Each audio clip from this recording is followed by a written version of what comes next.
जय भीम दोस्तों, आज हम एक बड़े सवाल पर चर्चा करने वाले हैं। आखिर बाबा साहेब अंबेडकर ने राम को भगवान क्यों नहीं माना? हम बचपन से सुनते आए हैं कि राम भगवान है, मर्यादा पुरुषोत्तम है, लेकिन जब बाबा साहेब ने इतिहास और धार्मिक ग्रंथों को गहराई से पढ़ा तो उन्होंने पाया कि राम की कहानियों में दलित, बहुजन और आदिवासी समाज के लिए सिर्फ अपमान और दर्द लिखा गया है। इस वीडियो में हम आपको बताएंगे कि बाबा साहेब ने किन कारणों से राम को भगवान मानने से इनकार किया और क्यों उन्होंने कहा कि इंसानियत और बराबरी ही असली धर्म है। दोस्तों, वीडियो में आगे बढ़ने से पहले मैं पहले ही आपको बता देता हूं कि जो भी मैं इस वीडियो में आपको बताऊंगा आप उस पर मत निर्भर रहिएगा। आप खुद अपने दिल और दिमाग से सोचिएगा, क्या इस वीडियो में बताया गया एक बात सत्य है या फिर गलत, और अपनी राय कमेंट बॉक्स में जरूर लिखिएगा।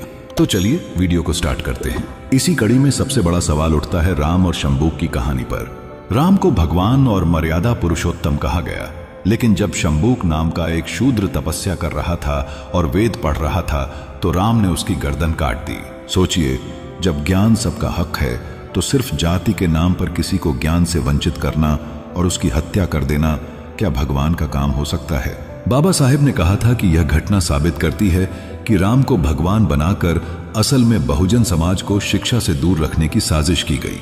अगर दलित और शूद्र समाज पढ़ लिख लेता तो बराबरी मांगता, गुलामी कबूल नहीं करता। इसलिए उन्हें डराने के लिए यह कहानी गढ़ी गई कि अगर निचली जाति का कोई इंसान वेद पढ़ेगा तो भगवान राम खुद आकर उसे मार देंगे।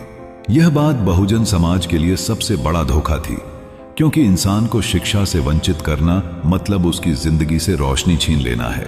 बाबा साहेब ने साफ कहा कि जो पात्र शिक्षा का हक छीनता है वह भगवान नहीं हो सकता, बल्कि वह समाज को बांटने वाला एक औजार है। शंबूक वध की यह घटना ही नहीं, बल्कि राम के जीवन से जुड़ी दूसरी घटनाएं भी बाबा साहेब के सवालों के घेरे में थीं। उन्होंने कहा कि अगर कोई चरित्र भगवान कहलाने योग्य है तो उसमें न्याय और दया होनी चाहिए, लेकिन राम की कहानियों में औरतों के साथ भी अन्याय साफ दिखाई देता है। उदाहरण के लिए सीता की अग्नि परीक्षा, जिसमें अपनी पत्नी की पवित्रता साबित करने के लिए राम ने सीता को आग में कूदने पर मजबूर कर दिया। इतना ही नहीं, जब कुछ लोगों ने सीता के चरित्र पर सवाल उठाए तो राम ने गर्भवती सीता को जंगल में अकेले छोड़ दिया। बाबा साहेब ने कहा था कि यह व्यवहार दिखाता है कि राम का चरित्र महिलाओं की गरिमा और सम्मान को मान्यता ही नहीं देता। अगर किसी भगवान का न्याय ही स्त्री के लिए अन्याय में बदल जाए तो वह भगवान समाज में बराबरी कैसे देगा? बाबा साहेब ने इस बात पर जोर दिया कि जब औरत को ही इज्जत न मिले तो उस भगवान को मानना दरअसल स्त्री